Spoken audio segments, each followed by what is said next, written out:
오늘 우리에게 주실 하나님 말씀은 요한복음 3장 1절로 15절 말씀, 영적 세계를 보는 믿음의 눈이라는 제목입니다. 우리 같이 교독합니다. 그런데 바리새인 중에 니고데모라 하는 사람이 있으니 유대인의 지도자라.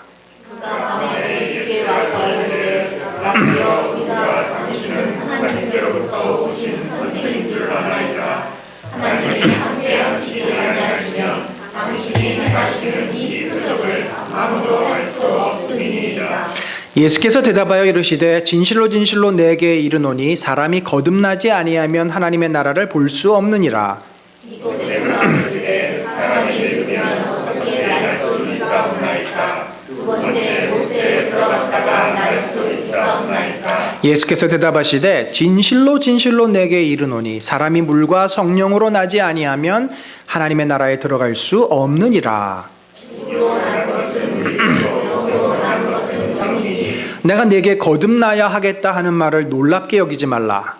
사람이 이리로 불매 내가 그 소리를 들어도 어디서 와서 어디로 가는지 알지 못하나니 성령으로 난 사람도 다 그러하리라. 니고데모가 대답하여 이르되 어찌 그러한 일이 있을 수 있나이까.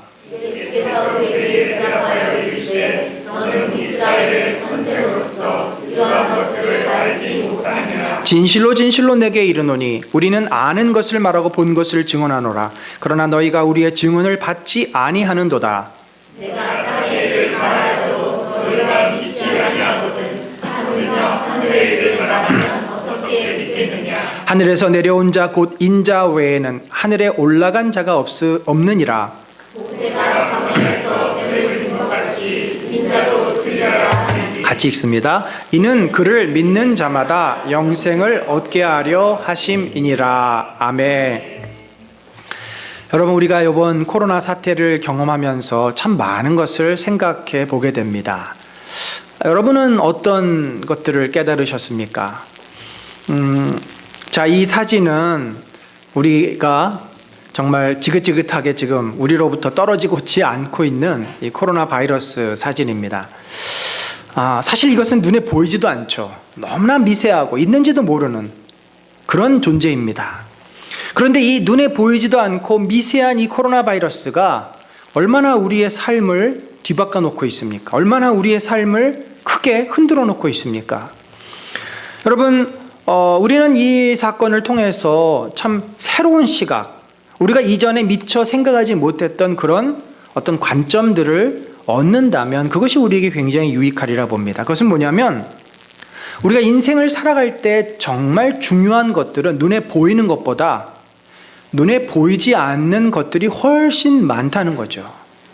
그러니까 우리가 눈으로 보고 손으로 만질 수 있는 것들보다는 그렇지 않은 것들 가운데 정말 우리가 소중히 붙잡아야 될 것들이 훨씬 많습니다. 여러분, 마음의 평안, 우리가 마음이 평안하지 않으면 아무것도 못합니다. 불안해서 뭘 어떻게 하겠습니까? 마음의 평안, 그거 보이지 않습니다. 우리의 신앙생활도 그렇죠. 신앙이라는 것은 마음의 믿음에 대한 고백인데 그런 것들이 안 보여요. 하나님도 안 보입니다. 우리가 안 보이는 예수님을 찾습니다. 자, 보이지도 않는 하나님을 우리들이 찾고 예수님을 또 구하고, 자, 이 보이지 않는 현상에 대한 우리의 이 신앙생활, 과연 이 신앙생활을 우리가 제대로 하려면 어떻게 해야 될 것인가? 어떻게 해야 눈에 보이지 않는 예수 그리스도를 제대로 믿을 수 있을까? 분명 눈에 보이지 않는 것들 중에 너무나 인생에 중요한 영향을 미치는 것들이 있는데 그것을 내가 어떻게 알 수 있고 볼 수 있고 경험할 수 있을까? 이것이 오늘 니고데모의 질문이기도 하고 우리의 질문이 된 줄로 믿습니다. 여러분, 오늘 이 니고데모에 대한 이야기, 제가 전부터 여러분과 함께 꼭 나누고 싶었던 말씀입니다. 이 유대 지도자였던 니고데모가 예수님과 했던 대화를 우리들이 좀 풀어내면서 이 문제, 눈에 보이지 않는 현상을 어떻게 하면 우리가 볼 수 있고 그것을 통해서 우리의 인생이 어떻게 더 복된 인생이 될 수 있을까? 오늘 이 요한복음 3장을 이해할 때 3장 3절 말씀이 굉장히 중요합니다.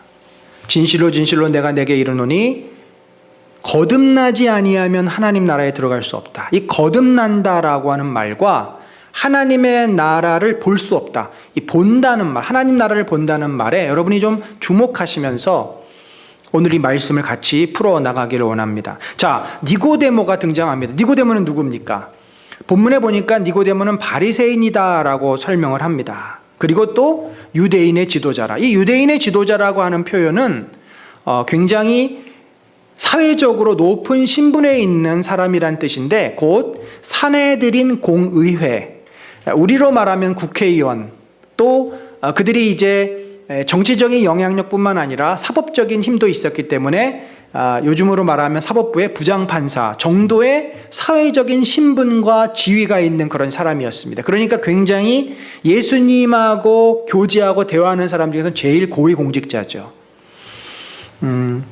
사실 당시에 사내들인 그 공의원이 되기 위해서는, 요즘은 국회의원이 되려면 이제 투표를 해야 되지만 그 당시에는 세 가지 길이 있었습니다. 첫 번째는 당시의 모든 권력을 장하고 있었던 안나스나 가야바, 이 대제사장 가문의 집안 사람들이거나, 두 번째는 본래부터 이 귀족 출신 유지들이거나, 마지막으로 서민들 가운데서 들어갈 수 있는 유일한 통로가 율법학자가 되는 일입니다.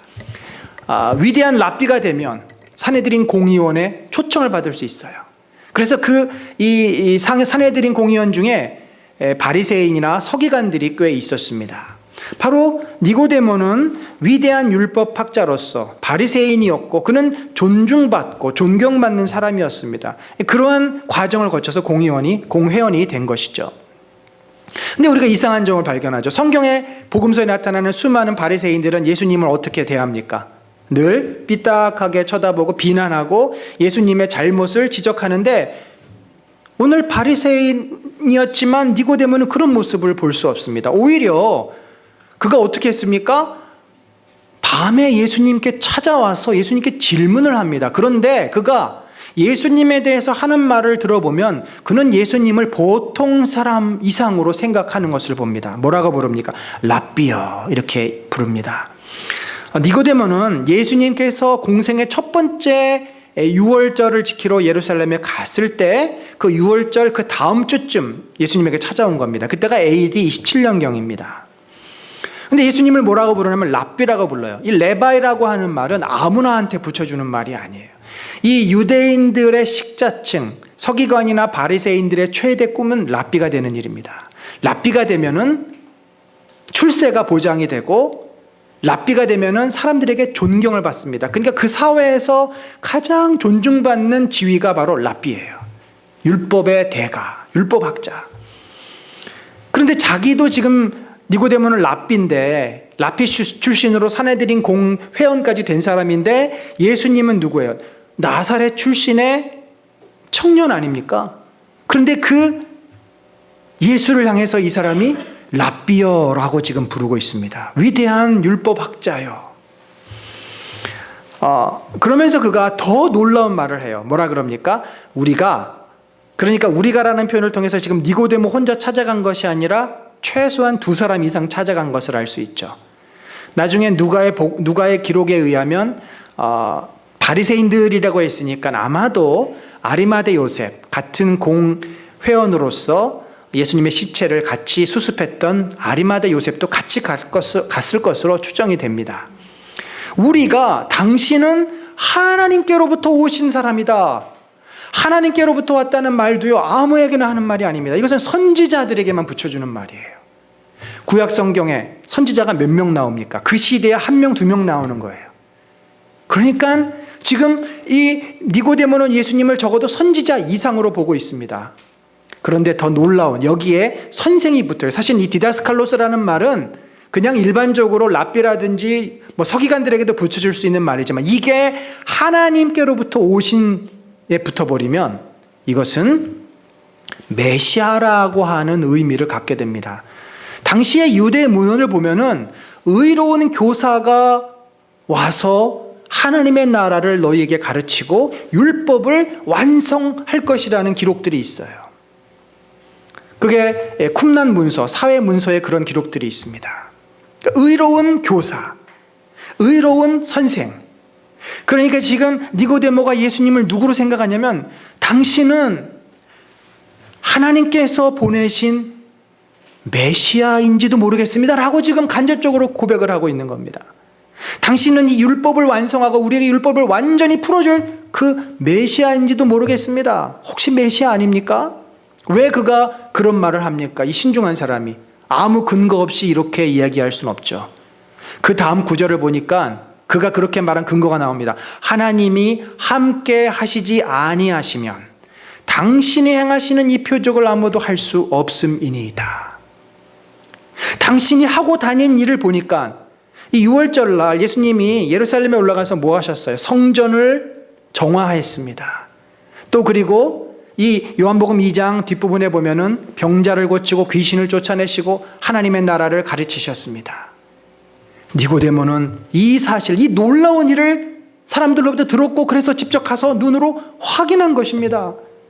아니 저 나사렛에서 온 청년이 놀라운 기적을 일으키는 겁니다. 근데 그가 하는 말을 들어보니까 하나도 틀린 말이 없어요. 이전에 들어보지 못한 놀라운 가르침이에요.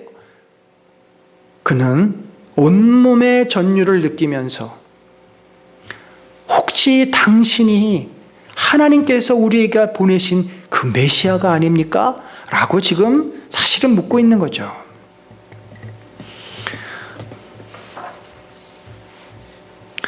이런 마음을 그가 생각이 있었지만 알 수가 없잖아요. 자기들끼리 한참 토론했겠죠. 뭐 아리마대 요셉과 같은 믿음을 가진 경건한 바리새인들끼리 토론했을 것입니다.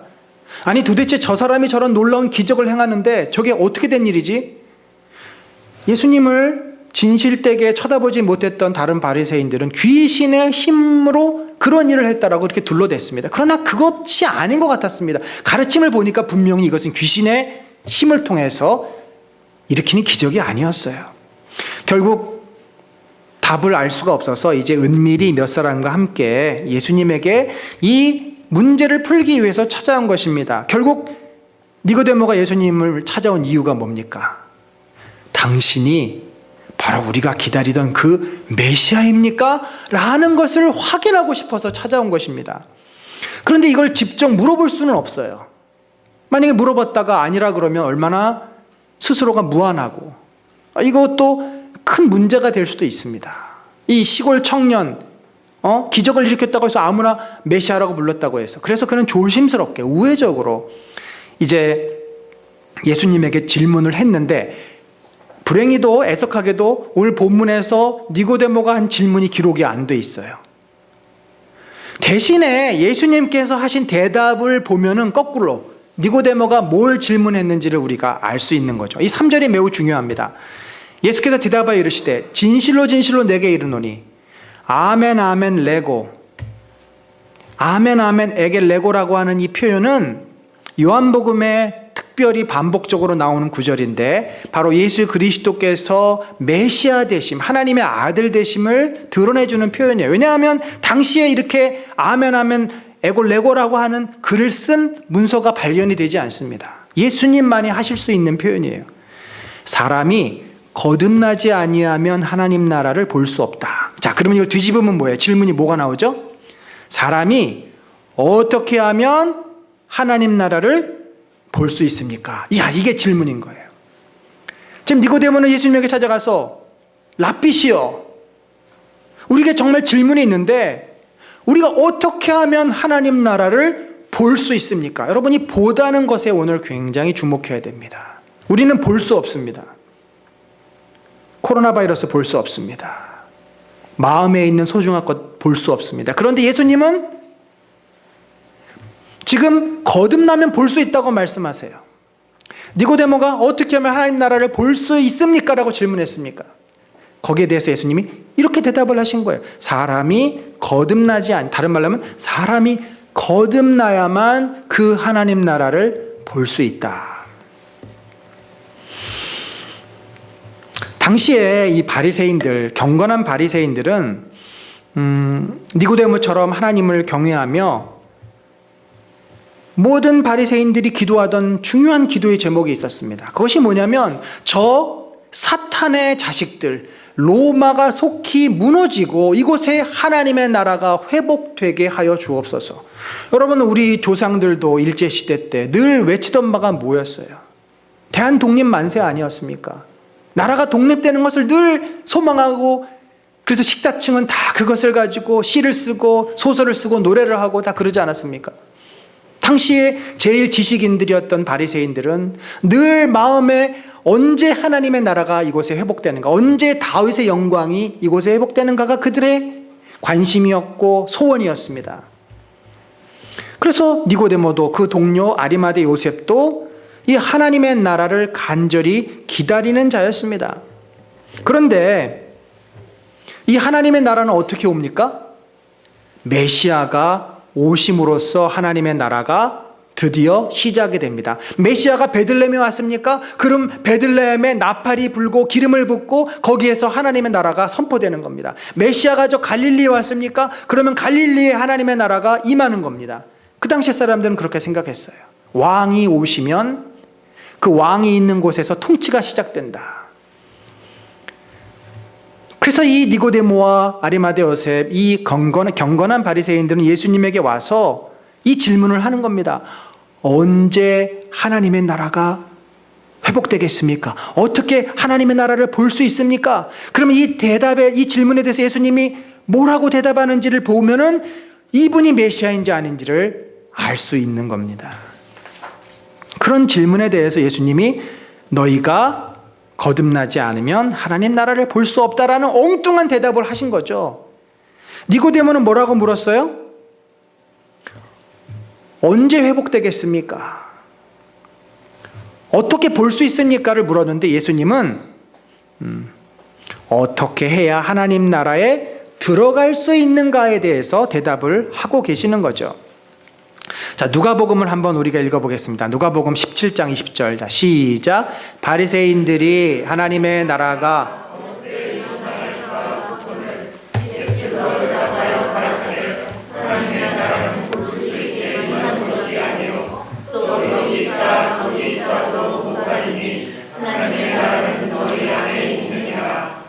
여러분, 참 이 놀랍게도 요한이 3장 앞부분에서 이렇게 설명한 이 니고데모와의 사건을 누가는 요 한 절로 요약을 해버립니다.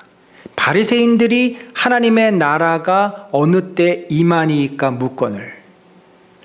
요한의 이 기록을 누가는 이렇게 설명을 한 겁니다. 같은 사건을 지금 다른 시각에서 다른 표현으로 설명하고 있습니다. 그때 예수님께서는 이런 또 대답을 하셨습니다. 하나님의 나라는 너희가 생각하는 것처럼 눈에 보이도록 임하는 것이 아니다. 그렇게 오는 것이 아니다. 여기 있다 저기 있다. 예루살렘에서 하나님의 나라가 선포되었다.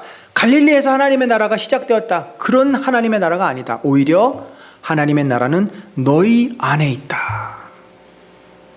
아마 이 말을 니고데모가 들었다고 하면 역시 이해하지 못했을 것입니다. 아니, 하나님의 나라가 어떻게 내 안에 있지? 예수님께서는 니고데모가 찾는 답, 원하는 답을 지금 말씀해 주고 계시지 않습니다. 오히려 니고데모가 들어야 할 답, 깨달아야 할 말씀을 지금 해주시고 계신 겁니다. 니고데모야, 네가 정말 간절히 하나님의 나라가 회복되기를 기다리고 있는 건 내가 잘 안다. 정말 너가 그 하나님의 나라가 회복되기를 소망한다면 너가 먼저 변해야 한다. 너는 지금 눈에 보이는 하나님의 나라를 찾고 있는데 하나님의 나라는 눈에 보이지 않는 나라다. 네 시각을 바꾸어서 이 보이지 않는 영적인 세계를 볼 수 있어야만 하나님의 나라가 너 안에, 우리 안에 임한 것을 네가 알게 될 것이다 라는 말씀인 거죠. 자, 여러분, 이 거듭남, 니고데모가 거듭나야 하나님 나라를 볼 수 있다 했는데 거듭난다는 표현이 오늘 이 성경을 해석하는 데 매우 중요한 단어입니다. 이 거듭이라는 단어는 이제 원어로 아노센이라고 하는 말인데 거듭나다 그러면 다시 태어나다라는 말이잖아요. 이 거듭이라는 말이 두 가지 의미가 있는 단어입니다. 하나는 하늘로부터, from the heaven, from the above라는 뜻이 있어요. 하늘로부터 내려온다, 그런 의미가 있고, 또 하나는 두 번째, 다시, again이라는 뜻이 있습니다.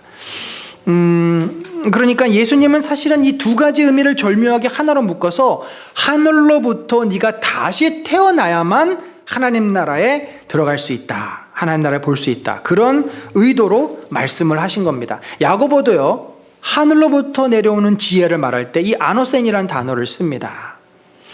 그러니까 예수님이 지금 말씀하시는 의미는 뭐예요? 하늘이라고 하는 영역, 그 영적인 세계죠.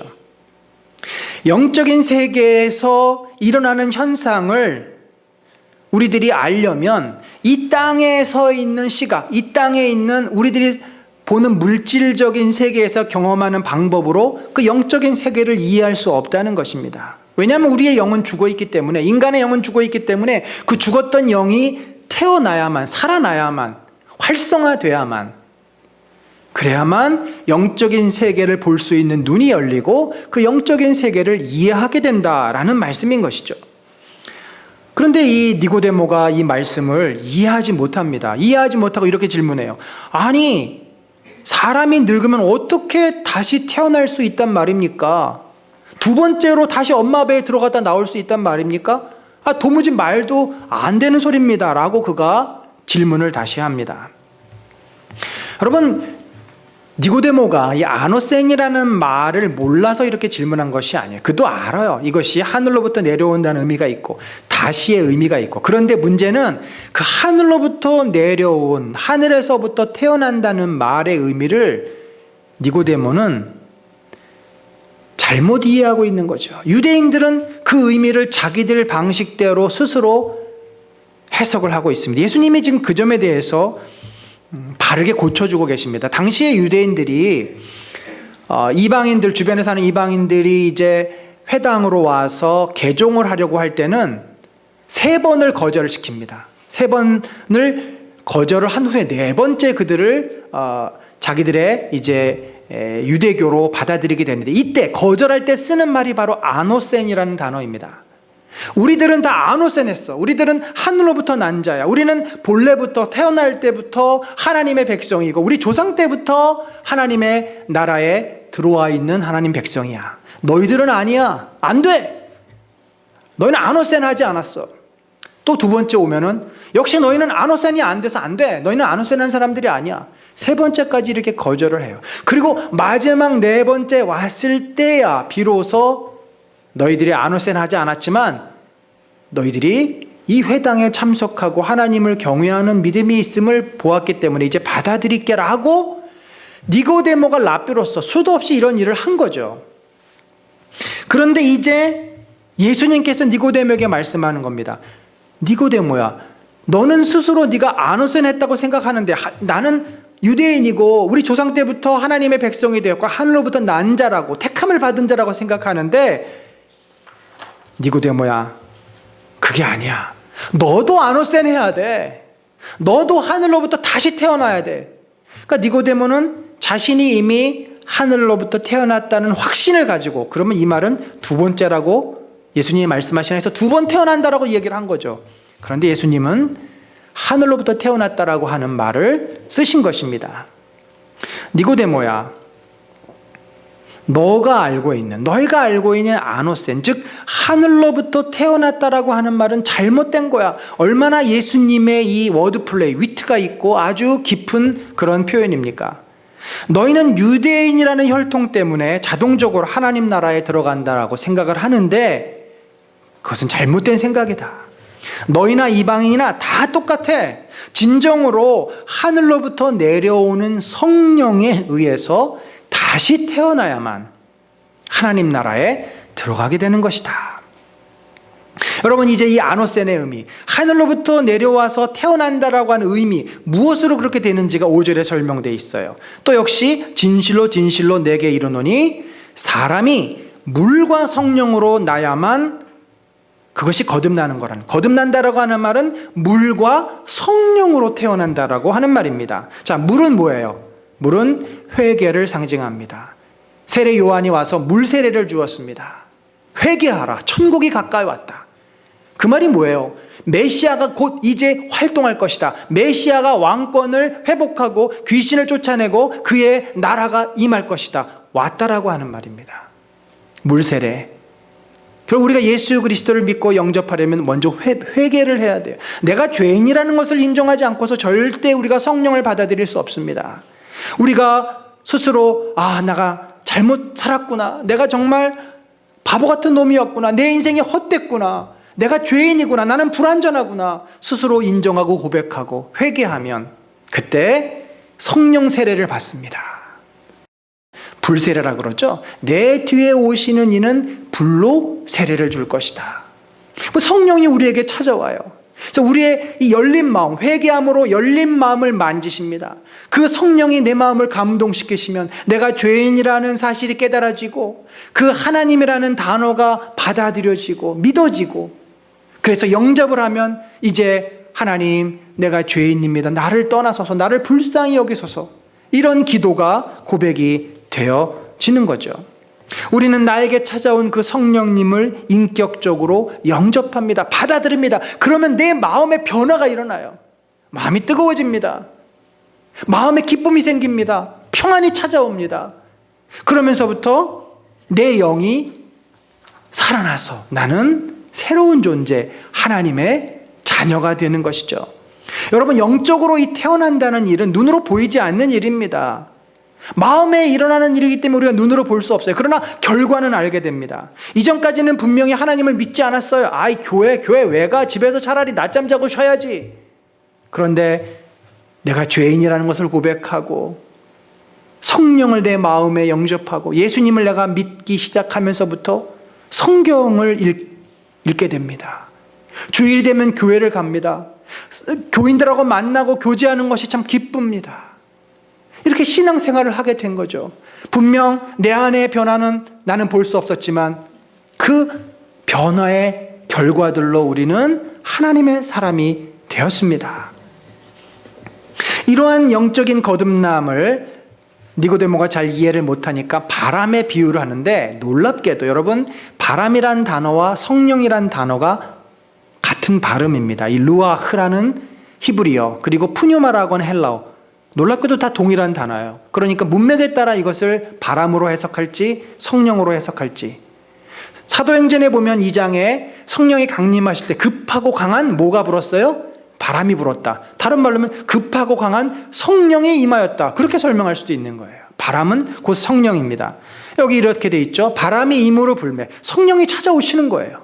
그 소리는 들어도 어디서 와서 어디로 가는지 알지 못하나니. 바람이 붑니다. 느껴요. 소리가 들려요. 그런데 보이지 않아요. 성령은 분명 우리에게 찾아옵니다. 우리의 마음에 떨림이 있습니다. 마음이 감동이 있습니다. 보이진 않지만 경험합니다. 느낍니다. 이것이 성령의 역사고, 성령으로 난 사람도 눈으로는 보이지 않지만 그가 변화하고 분명히 어떤 경험을 했고 그래서 확신을 갖게 된다는 거죠. 이것이 믿음의 모습이라는 것입니다. 여러분, 우리는 여기서 굉장히 중요한 신앙의 원리를 발견합니다. 신앙은 눈에 보이는 것을 붙잡는 것이 아니에요. 그래서 성경에, 십계명에 어떠한 형상도 만들지 말라고 합니다. 손에 작은 염주 같은 거를 붙잡고서 그것을 누르는 거, 내 눈앞에 자그마한 신상 같은 거를 만들어 놓고 집에다가 신사를 만들어 놓고 이런 거 하지 말라는 거죠. 신앙은 눈으로 볼 수 있는 것을 내가 믿는 게 아니에요. 그것은 내가 만든 겁니다. 인간이 만든 거예요. 그것은 내 마음의 불안의 투영에 불과합니다. 많은 종교학자들, 프로이드가 그렇게 이야기합니다. 그러나 신앙이라는 것은, 우리가 믿는 예수 그리스도는 내가 만든 분, 내가 가는 게 아니라, 내가 보는 게 아니라 나에게 찾아오셨습니다. 우리에게 찾아오셨어요. 성령이 오십니다. 하늘에 계신 분이 일부러 자신의 몸을 주신 거예요. 우리를 위해서 찾아오셨고, 그래서 내가 그분을 받아들이고 영접하는 것이지, 그것이 믿음이지, 내 확신이나 내 신념이 믿음의 대상이 될 수 없습니다. 어떻게 불완전한 이 인생이 스스로를 믿습니까? 완벽하신 하나님, 완전하신 신이 우리에게 긍휼과 자비로 찾아오신 것을 우리가 붙잡고 의지하고 믿는 것이 신앙의 본질입니다. 그래서 우리는 늘 내 눈에는 보이지 않지만 나에게 이미 오신 성령님, 나와 함께 하시는 주 예수 그리스도를 알아가고, 우리가 영적으로 눈이 어두워져 있잖아요. 그래서 어두워진 눈을 열어서 그분을 알아가고, 그분하고 교제하고, 그분을 배우고 닮아가고, 그것이 바로 우리 신앙의 중요한 핵심이라는 거죠. 내가 이렇게 내 영이 예수님을 알고 믿고 의지하고 그분과 동행할 때 우리는 그 결과물, 그 은혜 받고 영향 받고 예수님과 서로 소통하면서 생겨난 결과물들이 내 마음에 나타납니다. 어느 날부터 마음이 불안함이 사라졌어요. 마음이 평안합니다. 내 상황은 지금 참 두렵기도 하고 힘들지만 예수님이 나와 함께 하심을 내가 확신하다 보면은 그 불안함이 사라집니다. 여러분, 불안해하는 인생과 불안해하진 인생은 천지차이예요. 엄청납니다. 불안하고 두려움이 많은 사람은 늘 긴장할 수밖에 없고 삶의 질이 굉장히 떨어집니다. 그러나 두렵고 불안함을 극복하고 그 안에 평안을 경험하는 사람은 삶이 굉장히 여유로워요. 그전에 생각하던 사고방식이 달라졌습니다. 그전에는 나만 위해서 살았는데 이제는 주변 사람들을 돌아봅니다. 베푸는 것의 즐거움을 알았습니다. 예수 그리스도의 성품을 닮아갑니다. 이것이 내가 눈에 보이지 않는 예수님과 동행하고 그분을 믿고 그분을 의지하면서 사는 결과물들로 우리 삶의 열매들이 드러나는 겁니다. 여러분, 본문을 이제 오늘 시간이 많지 않아서 더 쭉 예수님하고 니고데모가 여러 대화들을 하지 않습니까? 하늘의 것을 내가 설명해 줄 수 없, 땅의 것도 설명해서 못 알아듣는데, 그러니까 니고데모가 지금 이 시각의 전환, 사고의 전환, 거의 코페르니쿠스적인 이 변화를 해야 하기 때문에 그가 잘 못 받아들이는 거예요. 이 영적인 세계, 영적인 하나님 나라를 받아들이는 게 굉장히 어려워요. 그러면서 마지막으로 예수님이 니고데모가 구약학자니까 구약의 예를 하나 드세요. 그러니까 너희들이 얼마나 구약 성경을 잘못 해석하고 그것을 율법으로 만들어서 유대주의화 했는지를, 생명을 잃어버린 하나의 계명으로 만들었는지를 예수님이 이 예 하나로 말씀하시는 거예요. 구약은 이미 영적인 내용들로 가득 차 있습니다. 오실 예수 그리스도에 대한 예언으로 가득 차 있습니다. 자, 민수기 21장 8절 우리 한번 같이 읽어볼까요? 시작. 여호와께서 모세에게 이르시되 불뱀을 만들어 장대 위에 매달아라. 물린 자마다 그것을 보면 살리라. 이스라엘 백성이 하나님을 원망하고 불평했을 때 하나님께서 뱀을 보내서 그들을 심판하셨습니다. 모세가 기도하자 하나님이 그들을 구원하시는데 구원하는 방법이 뭡니까? 너무나도 놀랍게 뱀을 만들어서, 노뱀을 만들어서 장대에 매달아 높게 이렇게 매달고 그것을 보는 자마다 살게 될 것이다. 자, 오늘 제가 무슨 단어가 중요하다 그랬어요? 이 본다라는 단어가 중요하다고요. 보는 자가 사는 겁니다. 보는 자가. 제사를 드려라, 율법을 지켜라, 그러면 살 것이다가 아니에요. 구약은 그렇게 이해할 수 없습니다. 구약의 본질은 그것이 아닙니다. 유대인들이 그런데 어떻게 이해했어요? 제사를 드려야 하고 율법을 지켜야 하고 그래야 그가 하나님 나라에 들어간다라고 생각했습니다. 그래야 하나님 나라를 볼 수 있다고 생각했습니다. 그것이 어리석은 유대인들, 율법학자, 최고의 율법 해석자 니고데모의 지금 네가 이렇게 멍청한 짓을 하고 있다고 예수님께서 말씀해 주고 계신 것입니다. 그러면서 예수님께서 모세가 광야에서 뱀을 든 것 같이 그 뱀을 왜 그 구약의 그 사건을 허락하셨냐면 이것을 통해서 오실 메시아도 인자도 이렇게 뱀처럼 들릴 것임을 예언한 말씀이라는 거죠. 이 뱀이 들려서 이스라엘 백성이 살게 된 것이 결국은 오실 메시아, 인자, 고난받는 종, 인자가 십자가에 매달릴 것을 미리 보여주는 사건이라는 겁니다. 그래서 이는 이렇게 하나님께서 광야에서 이 사건을 일으키신 것은 그를 믿는 자마다, 자, 노뱀에서 무슨 기적이 나옵니까? 노뱀을 만들어 놓으신 하나님을 믿는 거죠. 예수 그리스도가 십자가에 달려서 우리 죄를 위해서 십자가에서 죽으셨다는 것을 믿고 받아들이는 자에게 구원이 임한다는 겁니다. 그를 믿는 자마다 예수 그리스도, 우리를 위해서 죽으신 예수 그리스도를 믿는 자마다 영생을 얻게 하려 하심이다. 이것이 바로 구원의 방법이요 거듭남의 축복이라고 예수님이 말씀하고 계십니다. 자, 이제 결론을 맺습니다. 오늘 우리가 이 니고데모와 예수님과의 대화를 통해서 반드시 기억해야 될 것이 있습니다. 그것은 예수님께서는 우리의 기도, 우리의 질문, 우리의 간구에 응답하시지만 우리가 원하는 것, 우리가 생각하는 것을 주시거나 그것을 응답하시지 않습니다. 오히려 우리에게 있어야 할 것, 우리에게 꼭 필요한 것. 여러분이 여러분 자녀에게 10가지를 줄 수 있는데 시간이 없어요. 그러면 한 가지만 딱 줄 시간밖에 없으면 뭘 주시겠어요? 그 10가지 중에서. 제일 중요한 거 주실 거잖아요. 제일 중요한 거. 가장 큰 보물이 담겨있는 열쇠를 주든지 비번을 알려주든지, 그럼 그 안에 다 있으니까 가장 중요한 거 줄 거 아니에요.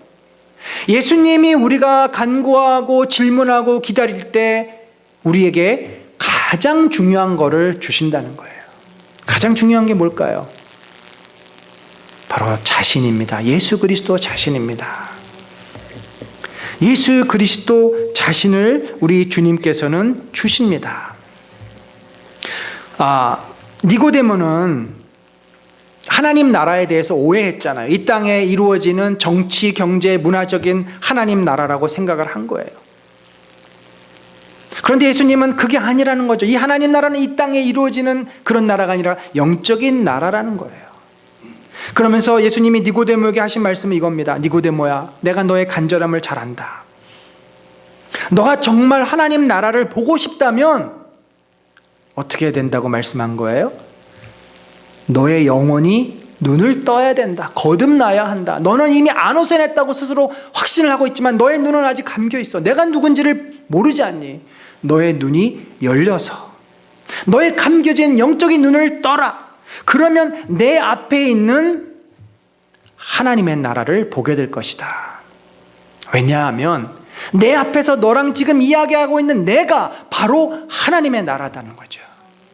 하나님의 나라는 하나님의 통치, 하나님의 은혜, 하나님의 다스림. 예수 그리스도를 통해서 하나님의 은혜가 우리에게 주어졌습니다. 예수 그리스도 자신이 바로 하나님 나라십니다. 니고데모는 하나님의 나라를 볼 수 있었지만 그의 눈이 감기어져서 하나님의 나라가 그에게 임한 것을 보지 못했습니다. 예수님께서 우리에게 원하시는 것이 무엇이겠습니까? 예수님도 우리가 하나님의 나라, 곧 예수 그리스도를 보기를 원하십니다. 우리의 신앙의 핵심이 뭐예요? 하나님의 나라, 하나님의 통치, 하나님의 다스림, 하나님의 역사, 하나님의 능력, 하나님의 은혜. 그것이 누구를 통해서 이루어집니까? 바로 주 예수 그리스도. 우리 안에 계시고 우리와 함께 하시는 예수 그리스도를 통해서. 그래서 우리는 그 예수 그리스도를 볼 수 있는 영의 눈이 열려야 합니다. 영의 눈이 감기어져 있으면 이 니고데모처럼 눈앞에 예수 그리스도가 있으면서도 보지 못하는 겁니다. 우리가 교회를 다녀도 성경을 봐도 내 머리로, 내 지식으로, 내 생각으로 그것을 받아들이면 우리는 계속 평행선을 달립니다. 여러분, 이번에 코로나 사태가 일어나면서 저는 분명히 교회가 어떤 의미에서 가라지와 알곡이 나눠지는, 한번 걸러지는 그런 계기가 되지 않을까 생각이 됩니다. 진정한 믿음이 있는 사람들은 더 교회를 사모하고 예배를 사모하게 됩니다. 여러분, 우리 신앙의 핵심은 무엇입니까? 예수 그리스도십니다. 그래서 우리의 영혼이 깨어나야 하고 우리의 눈이 열려야 하고, 그래서 우리가 그분을 더 알아가고 믿고 의지하고 그분과 교제해야 되는 겁니다. 여러분, 엉뚱한 데 가서 엉뚱한 것을 찾지 맙시다. 돈을 찾고 세상에서의 출세를 찾고 그 다음에 내가 원하는 꿈을 이루려고 하고 그러한 것들이 있으면 당장 뭔가 되는 것 같고 마음도 좀 안심이 되고 신도 나지만 여러분 다 경험한 거 아닙니까? 그때뿐이에요. 그때뿐. 그게 문제예요. 불교적인 용어로 찰나. 즐거움은 그때뿐입니다. 돈도 그때뿐입니다. 즐거움도 그때뿐입니다. 여러분, 우리가 내 인생의 진정한 가치와 의미, 마음의 평안과 기쁨, 우리 가정의 행복, 딴 데 가서 찾으시면 안 돼요. 예수 그리스도 안에 있습니다. 예수 그리스도를 내가 보고 알고 느끼면 그 안에 이 모든 것을 우리는 발견할 수 있어요. 똑같이 지금 밥을 먹고 똑같이 지금 우리 사랑하는 가족들하고 지내도 예수 그리스도가 내 안에 있으면 그 밥이 그렇게 맛있고 그 가족들하고 지내는 그 시간이 그렇게 귀하고 달라지는 겁니다. 내 인생이 달라지는 거예요. 영의 눈을 활짝 열고 예수 그리스도를 바라봅시다. 예수님을 느끼고 그분의 음성에 귀를 기울이고 내 마음을 예수 그리스도의 말씀으로 충만하게 채우십시오. 그래서 내 영혼이, 내 마음이, 내 삶이 우리 주 예수 그리스도 성령님 그 은혜로 가득 채워지는 축복이 저와 여러분의 삶에 넘치시기를 간절히 축원합니다. 아멘. 우리 같이 기도합시다. 기도할 때 주님께서 제 안에 계시고 제 옆에 계신 것을 믿습니다. 그런데 잘 보이지 않습니다. 느끼기가 어렵습니다. 주여 저의 어두워진 영의 눈이 열리게 하시고 나와 함께 하시고 나를 늘 인도해 주시는 그 주님을 볼 수 있는 영적인 눈을 허락하여 주옵소서. 우리 같이 기도하겠습니다. 하나님 아버지, 주님의 은혜가, 주님의 능력이 저희 안에 아버지 임하기를 원합니다. 주께서 저희를 이끌고 계심을 믿습니다. 주께서 저희를 만지심을 믿습니다. 저희 안에 아버지 성령으로 충만하게 인도하심을 믿습니다. 그 영이, 그 능력이 우리 안에 늘 넘치게 하여 주옵소서. 하나님의 일하심과 하나님의 말씀하심과 하나님의 역사하심을 우리가 깨닫고 그 능력 안에서 머무는 저희들이 될 수 있도록 주여 아버지 인도하여 주옵소서. 주여 이끌어 주옵소서. 성령이여 충만케 하여 주옵소서.